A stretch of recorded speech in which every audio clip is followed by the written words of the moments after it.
Pwede ka nga bang magkaroon ng more than one na Maya account? Tara, pag-usapan natin. By the way, kung first time mo sa channel natin at gusto mo pa ng mga online tutorial videos katulad nito, please click the subscribe button. Dito sa Maya, pwede kang mag-sign up at pwede pang lumago yung pera mo. Depende sa ino-offer nilang interest rate. At kung sakali naman na meron na kayong Maya account dati at gusto nyo mag-create ng panibago, unfortunately, hindi kayo makakapag-proceed unless tumawag kayo sa Maya support. Ang sabi kasi is hindi ka pwede magkaroon ng more than one na Maya account. Isa lang talaga ang pwede.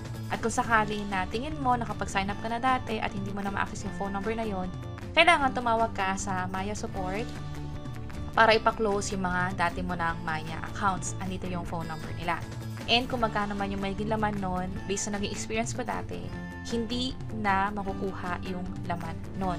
Kumbaga, kung magkano man yung laman ng wallet ko nun, hindi na siya matatransfer doon sa panibagong Maya account na gagawin ko. Also, pwede rin kayo makakuha ng error message na katulad nito kung sakali nag-sign up kayo at na-detect ng Maya na duplicate na pala yung account. Kailangan nyo muna ipa-deactivate or completely ipa-delete yung isa bago makapag-sign up dito sa Maya.